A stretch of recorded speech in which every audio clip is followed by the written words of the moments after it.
other God. Yeah, yeah.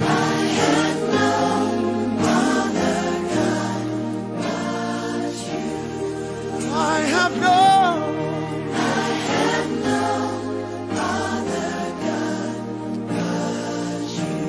For you have done for me. You have done what no man has done. You will do. You will do what no man can do. Jesus, you have done. You have done what no man has done. You will do. You will do what no man can do. I have no other God but you. I have no other God but you. For you have done what no man has done, and you will do what no man can do. I have no other God.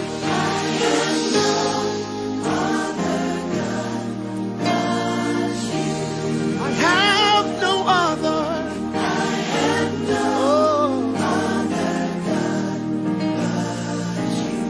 For you have done for me.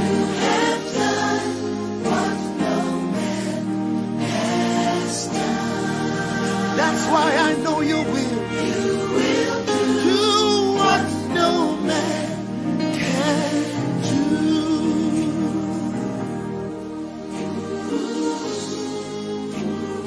I may not know what you are going through today, the sorrow, the hardship, the pain.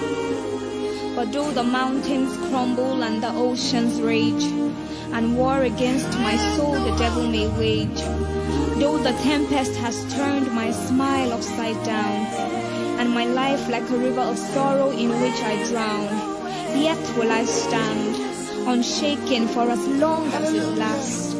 Faithful is he that promised, and it shall come to pass. If God be for us, then who can stand against? The God who spoke all the earth into form. He said, let there be light, let it be bright, let there be day, let there be night. Out of the sound of his voice, birds, fish, and trees did come. The mountains, they melt like wax. The hills skip like young cows at the sound of the voice of the God that we serve. Our help in ages past, our hope for years to come. Besides thee, O Lord, I have no other.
have done for me. You have done what no man has done. You will do.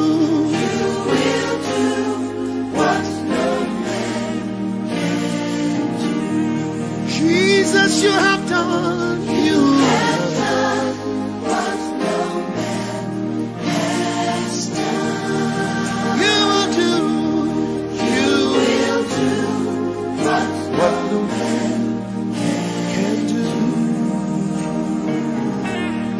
I have no other God but you.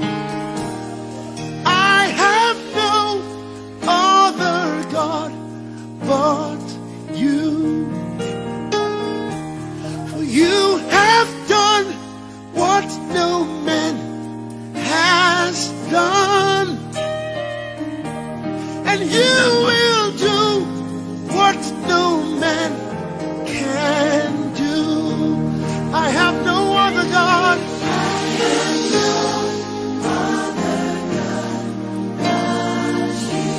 I have no other.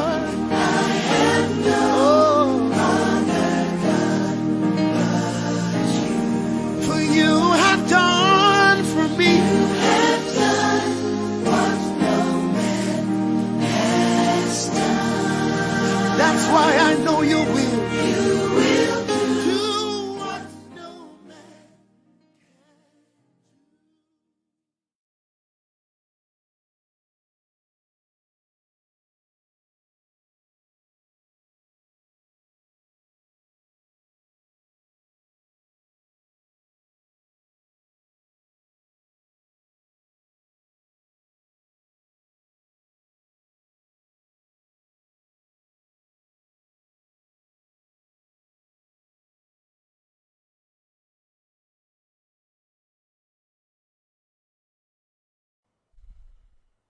Ton amour, ta puissance, ta présence dans ma vie. Jésus, ton amour, ta puissance, ta présence dans ma vie. Et je veux t'adorer de tout mon cœur.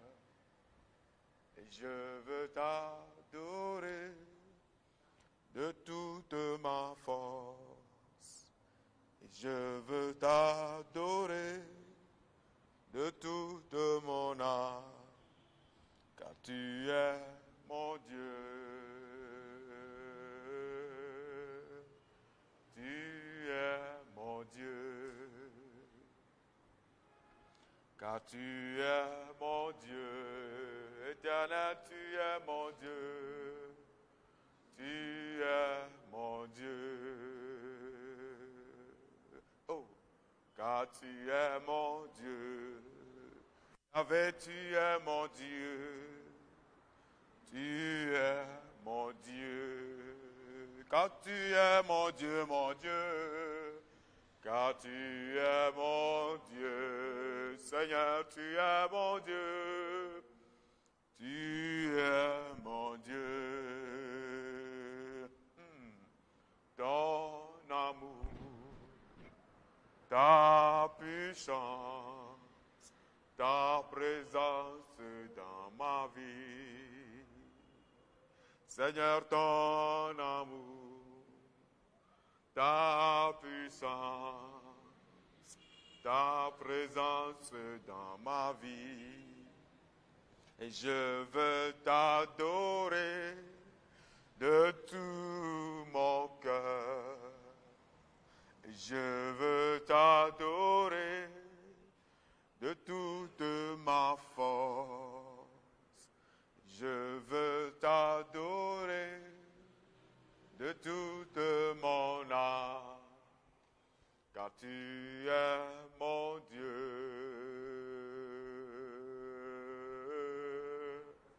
Tu es mon Dieu. Jésus, tu es mon Dieu. Tu es mon Dieu. D'ailleurs, tu envoies ta parole pour guérir mes maladies. Tu es le Dieu qui me guérit.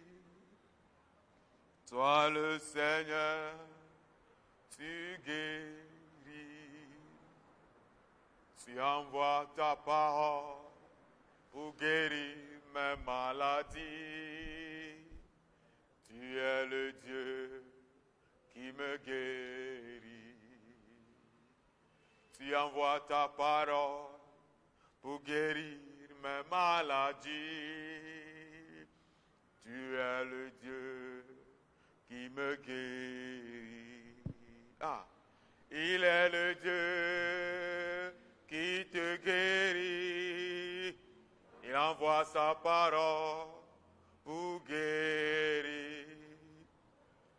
Il envoie sa parole pour guérir tes maladies.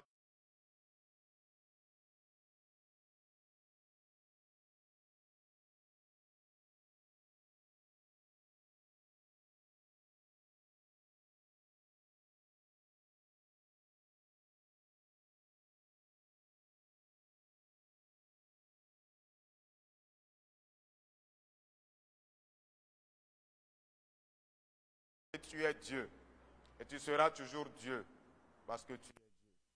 Sois béni notre Dieu, sois glorifié Seigneur. Gloire et honneur à toi seul, au nom de Jésus-Christ de Nazareth. Amen. Nous remercions le Seigneur ce matin qui nous a amenés en sa présence afin d'étudier sa parole. Celle qui est la vérité, celle qui est la vie.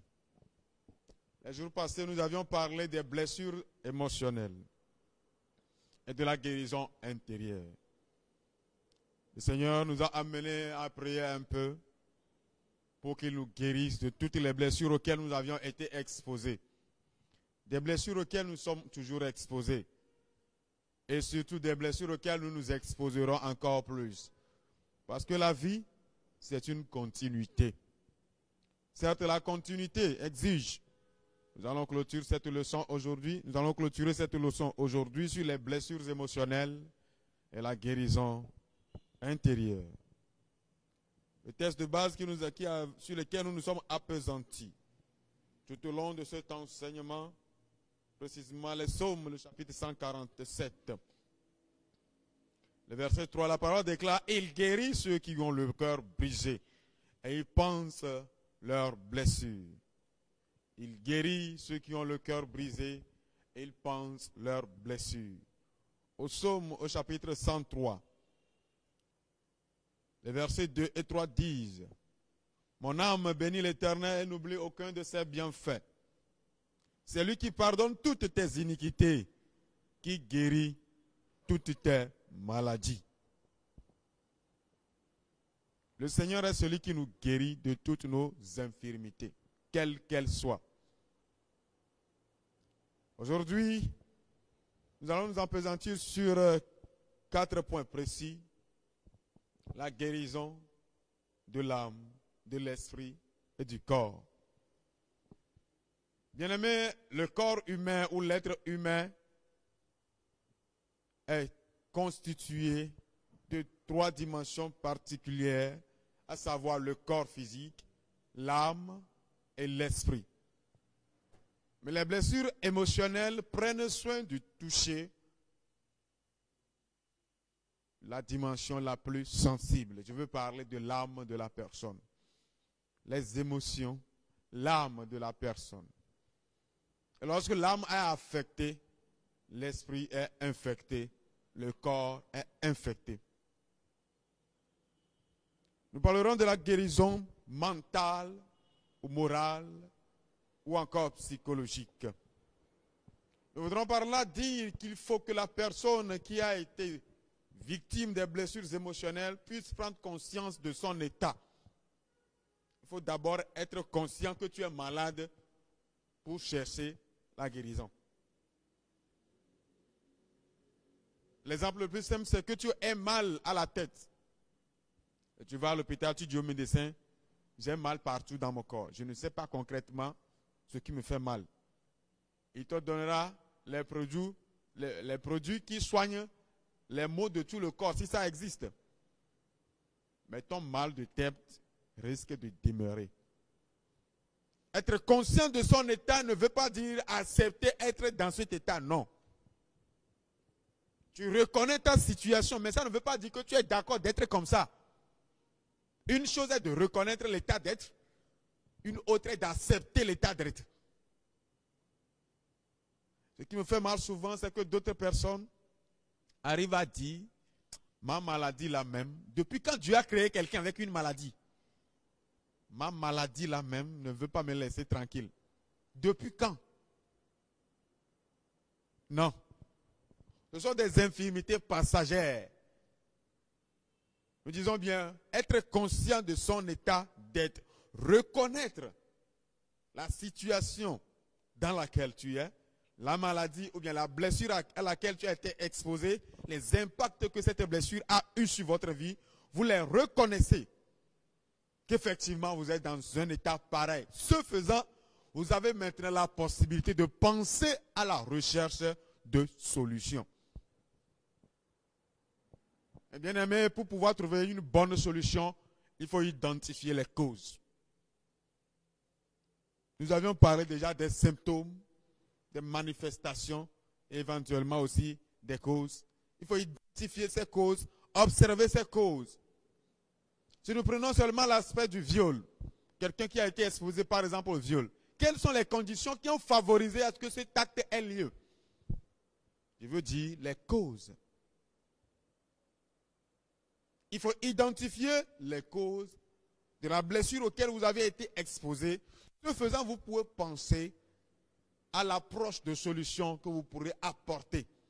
Et tout ce travail, que ce soit de la conscience ou de l'identification des causes ou de la recherche des solutions, c'est un travail psychologique. C'est un travail mental. C'est une rétrospection sur la vie que tu avais menée, sur ta propre vie. Et après cette rétrospection, tu cherches et tu vas à l'application de solutions. Je veux parler de la guérison spirituelle. Bien aimé, la guérison spirituelle, elle est simple à dire. D'autres peuvent dire même elle est simple à opérer. Mais c'est Dieu qui guérit. C'est Dieu qui guérit. Bien souvent, nous citons l'exemple de l'apôtre Paul, que le Seigneur a utilisé vaillamment. Lui qui n'a pas vu Jésus, qui n'a pas marché avec lui, qui n'a reçu aucune recommandation directe de lui, mais qui par la suite a été saisi par Jésus. Le Seigneur l'a utilisé puissamment. Et durant tout son séjour, durant tout son ministère, le Seigneur s'est servi de lui. Comme il le lui avait dit, que tu seras un outil efficace pour moi. D'ailleurs, je t'envoie vers les païens. Un monde hostile. Pour preuve, toi-même tu étais hostile à moi. Hier, je disais dans une discussion avec certains amis, Paul n'était pas inquiet de tout ce qui lui arrivait en Jérusalem. Parce que le Seigneur lui avait dit quelque chose. Le Seigneur lui a dit, de la même manière que tu as témoigné de moi en Jérusalem, tu feras pareil à Rome. Quel que soit ce qui lui arrivait, même Agabus a pris sa ceinture. Il a prophétisé qu'il sera arrêté, lié, flagellé en Jérusalem. Les disciples ont pleuré, ils ne veulent pas qu'il y aille. Il leur a dit, je ne suis pas non seulement prêt pour souffrir pour Jésus, mais je suis également prêt pour mourir pour lui. C'est à juste titre que Paul arrive à dire, si je vis, ce n'est plus moi qui vis, c'est Christ qui vit en moi. La guérison spirituelle, c'est une mentalité spirituelle que tu devais avoir. En sorte que, quand tu t'approches de ton Dieu, tu lui parles, le Seigneur agit dans ta vie. Aujourd'hui, nous avons l'impression que la guérison spirituelle est devenue un mythe, c'est devenu une histoire. Le Seigneur guérit encore. Il guérira encore. Il guérira encore. il guérira encore. La guérison spirituelle est très, très importante. Mais il faut qu'avant toute guérison, avant toute implémentation de ta guérison, dans ta rétrospection que tu as faite pour identifier les causes, je veux toucher du Dieu particulièrement le pardon. Le pardon. Un auteur a écrit, le pardon, une puissance qui libère. Une puissance qui libère. Tu n'as même pas besoin de prier. Mais quand tu l'exerces, tu te libères et tu libères l'autre partie. Le pardon. Une vraie puissance pour te libérer, pour te guérir. Toi qui as été offensé. Et aussi, quand tu uses de ce pardon dans sa dimension physique, à parler avec la personne qui t'a affecté, l'humilité dont tu fais usage agit sur sa vie. Ce faisant, le pardon le libère également. Mais au-delà, nous voulons parler de la présence de Dieu. Aller dans la présence de Dieu par la prière pour implorer sa guérison. L'Éternel Dieu a dit aux enfants d'Israël, je suis le Dieu qui te guérit. Je suis le Dieu qui te guérit. Lorsque les enfants d'Israël ont désobéi au Seigneur dans le désert, le Seigneur a envoyé le serpent pour les détruire. Mais lorsqu'ils se sont repentis, ils ont prié Moïse. Moïse a plaidé leur cause. Dieu lui a dit, fais-toi un serpent d'airain. Quiconque le verra sera guéri. Bien-aimé, Dieu n'a pas dit, fais-toi un serpent d'airain, mets-le parmi vous et vous serez guéris. Non. Mais quiconque le verra. C'est-à-dire, quel que soit le cas, tu dois poser le pas. Tu dois poser un acte pour que la réponse de Dieu vienne à toi. C'est très important. Et un verset de la parole qui illustre bien ce fait, Psaume au chapitre 37, les versets 3, 4 et 5, ils disent, confie-toi en l'Éternel et pratique le bien. Le verset 4, fais de l'Éternel tes délices et il te donnera ce que ton cœur désire. Si tu fais de l'Éternel tes délices, il te donnera alors quoi? Ce que ton cœur désire. Faire de l'Éternel ses délices d'abord. Ensuite, Dieu aussi te donnera ce qu'il faut. 5. Recommande ton sort à l'Éternel. Mets en lui toute ta confiance et il agira. Ce n'est pas que Dieu agira et tu vas lui faire confiance. Non. Toi, tu lui fais confiance. Tu lui recommandes ton sort et il agira. Posez le pas pour ta guérison spirituelle. Il faut que tu poses le pas d'aller vers Dieu, de prier le Seigneur, d'intercéder pour ça. Demander le soutien spirituel des frères ou des sœurs, des personnes à même conduites par l'Esprit de Dieu pour te soutenir dans cette marche de la guérison spirituelle. Et autant que tu pries sur le plan spirituel que le Seigneur te guérisse, je voulais te rassurer que cette guérison spirituelle que tu auras rejaillira sur ton physique. L'apôtre Jean disait que qu'il souhaite que tout prospère dans ta vie comme l'état de ton âme. L'état de ton âme. Que tu sois en bonne santé comme l'état de ton âme. Il faut que nous soyons prêts, je l'avais déjà dit tantôt, lorsque je parlais de la guérison sur le plan psychologique ou mental, que nous soyons prêts aussi à exprimer le pardon envers les autres, ouvertement. Il y a certaines fois, quand tu es véritablement la personne offensée, lorsque tu demandes même pardon, tu pleures. Ça te fait mal de demander pardon. Mais Dieu a besoin de détruire cet ego en toi pour te guérir. Le Seigneur a besoin de détruire cet ego pour te guérir. Et lorsque tu arrives à exprimer ce pardon, bien-aimé, je voulais te rassurer que l'expression du pardon, c'est d'ailleurs une arme que tu utilises pour sauver des vies pour le Seigneur. C'est une arme puissante que tu utilises. Ce faisant, tu as fait le choix du positif. Je veux dire, choisis être permanemment positif. Être permanemment positif. Quelles que soient les adversités auxquelles tu fais face, tu rejettes avec la positivité. Tu rejettes avec la positivité. Être prêt à pardonner, demander pardon aussi. Il y a des incrédules, je dirais même des incrédules professionnels. Ils sont prêts à faire du mal à qui que ce soit, quand ils veulent, comme ils veulent.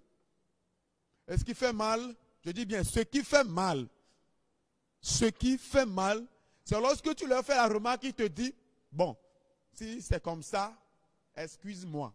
L'expression excuse-moi, ou bien le verbe excuser, ce n'est pas demander pardon. Ce ne sont même pas des synonymes. Ce sont des ressemblances. Ce n'est pas la même chose. Donc, si tu penses que je t'ai offensé, donc jusqu'à preuve, lui, il n'est pas conscient. Il te fait encore plus mal. En te disant ça. C'est-à-dire, tu as la plaie et c'est lui qui t'a blessé. Il cherche un couteau, il vient creuser dans la même plaie. Mais ceux qui ont crucifié Jésus, Jésus était venu pour mourir pour les mêmes personnes qui le crucifiaient.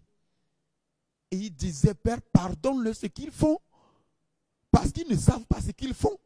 Sachant très bien que ce qu'ils font, ils sont inconscients, mais c'est pour leur propre bien.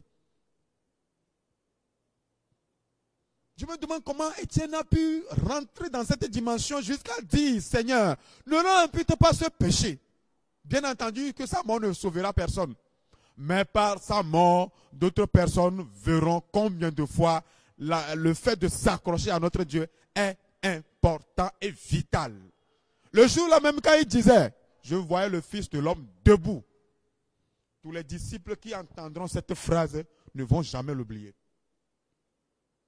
C'est à juste titre que Paul, par la suite, puisse dire, si je vis, ce n'est plus moi.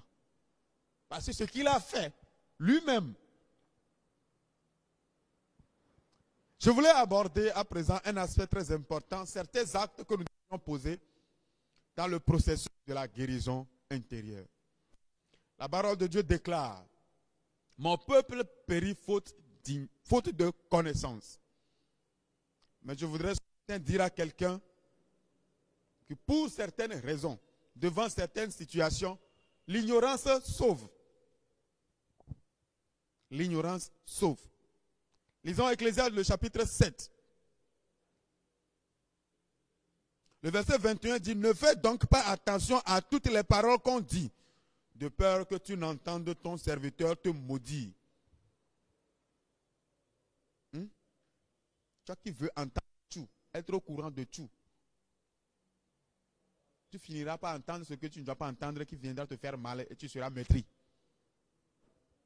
Et quand tu es maîtris, tu chercheras à éviter cette personne. La vie chrétienne, ce n'est pas éviter les gens, non. C'est la sociabilité. D'ailleurs, nous constituons une société. Et notre société chrétienne devrait impacter la société dans laquelle nous sommes.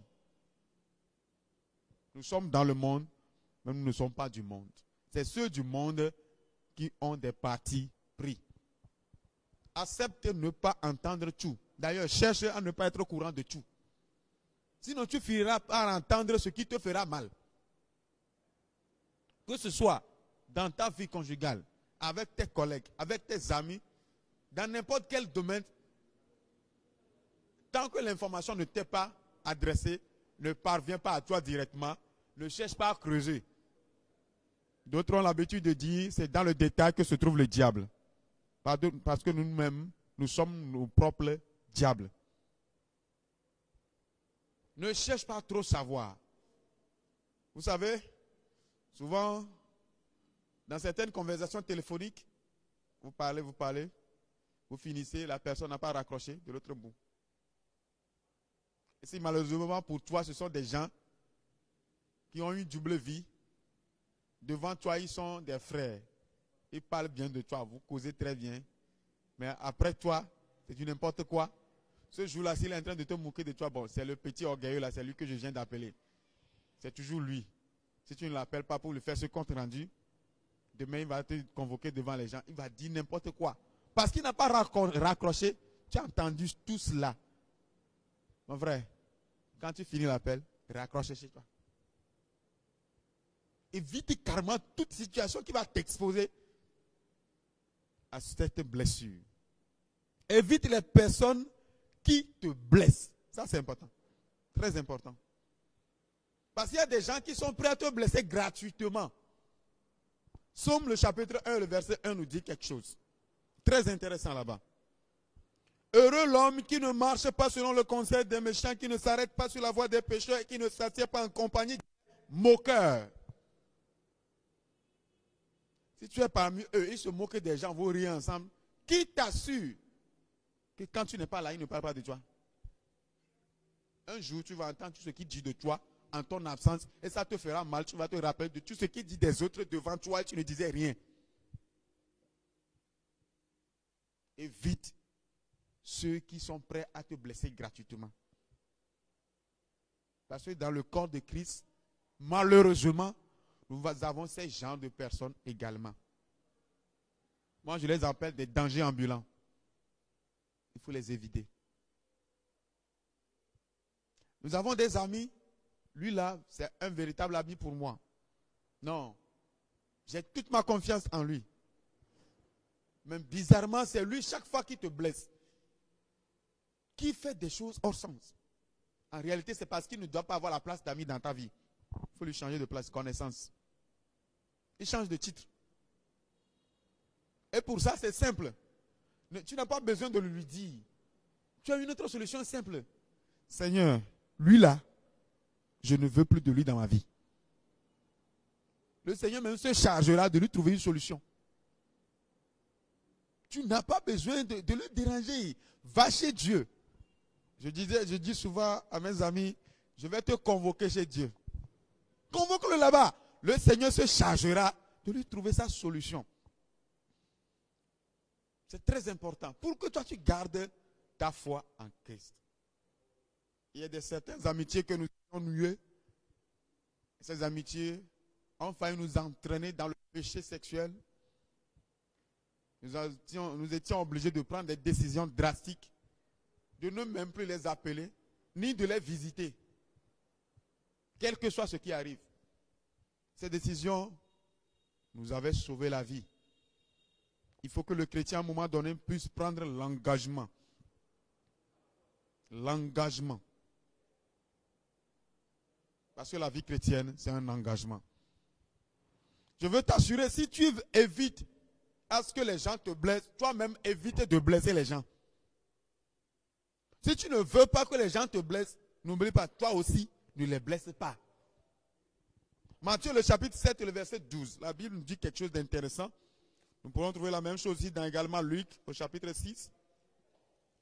Matthieu, le chapitre 7.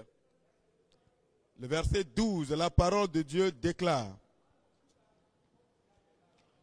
tout ce que vous voulez que les hommes fassent pour vous, faites-le de même pour eux.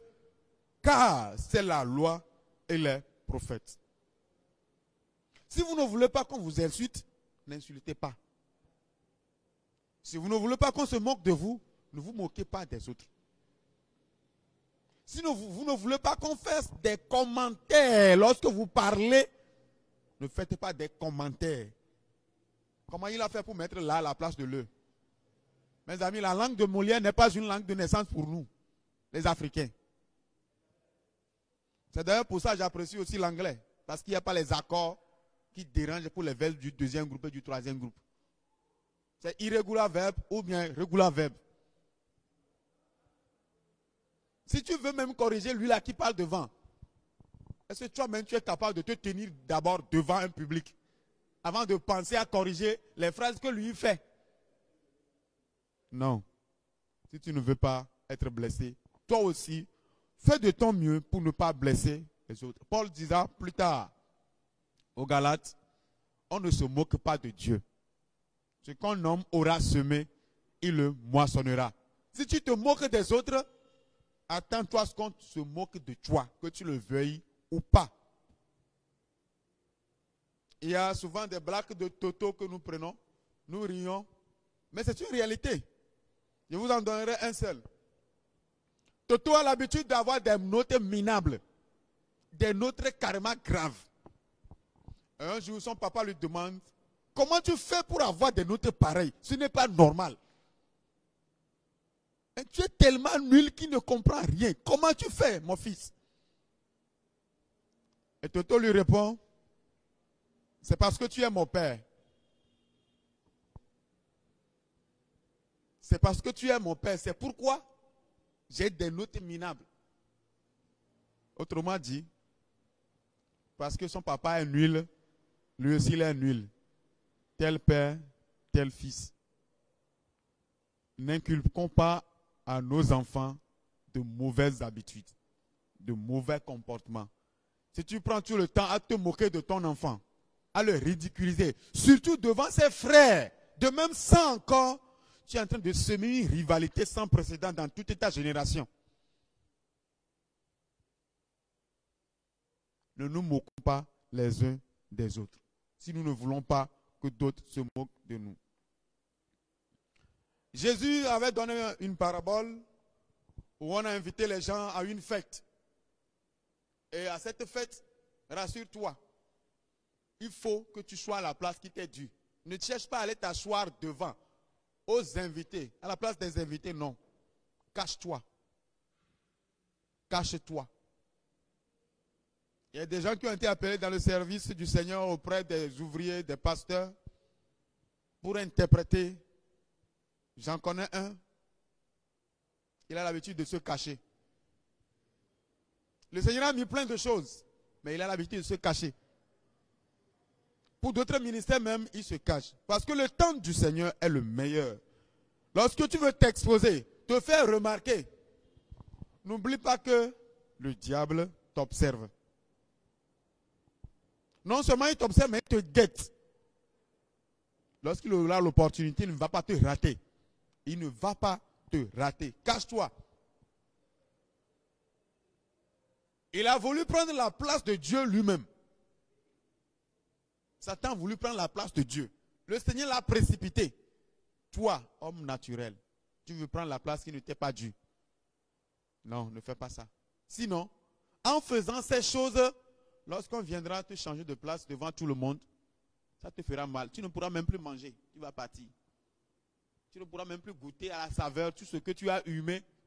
Tu vas partir malheureusement à cause de la honte que toi-même librement tu t'es chargé. Je voudrais aussi préciser un point. Ne permets pas à ce que les gens te félicitent. Non, c'est bon. Non, le Seigneur t'utilise. Tu es bon. Le Seigneur, tu es bon.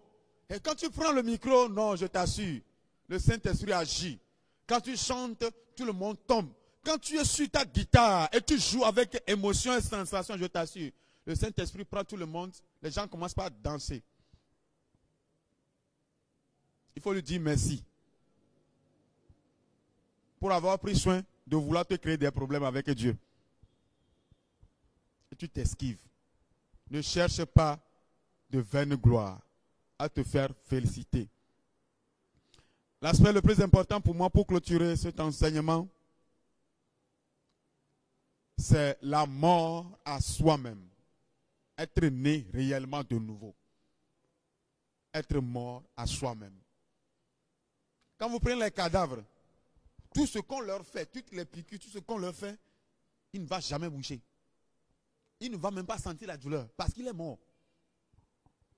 Mais toi-même qui es vivant, qui est en train de piquer ce cadavre-là, si on te pique avec quelque chose pendant que tu es en train de piquer le cadavre entre vous deux, qui va bouger?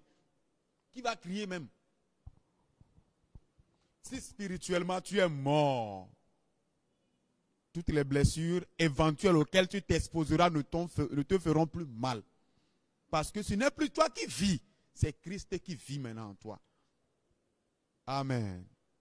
Amen. Ne cherche pas à réagir devant toutes les situations. Et je dis souvent, pose-toi une simple question. Si Jésus était à ma place, qu'est-ce qu'il allait dire? Si tu trouves la réponse que Jésus allait dire, parle. Si tu n'en trouves pas, tais-toi. Seigneur notre Dieu, nous voulons te dire merci parce que tu as parlé à notre cœur. Viens et change-nous pour que nous soyons meilleurs pour toi. Au nom de Jésus. Amen. Soyez bénis.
Jesus, you have done, you have done what no man has done. You will do what no man can do. I have no other God but you. I have no other God but you. For you have done what no man has done, and you will do what no man can do. I have no other God.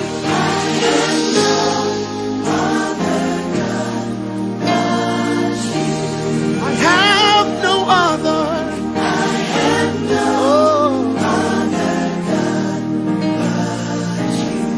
For you have done for me.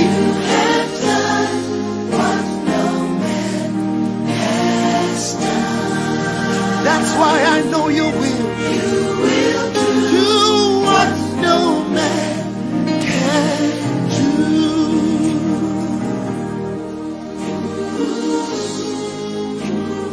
I may not know what you are going through today, the sorrow, the hardship, the pain. But though the mountains crumble and the oceans rage, and war against my soul the devil may wage, though the tempest has turned my smile upside down, and my life like a river of sorrow in which I drown, yet will I stand, unshaken for as long as it lasts. Faithful is he that promised.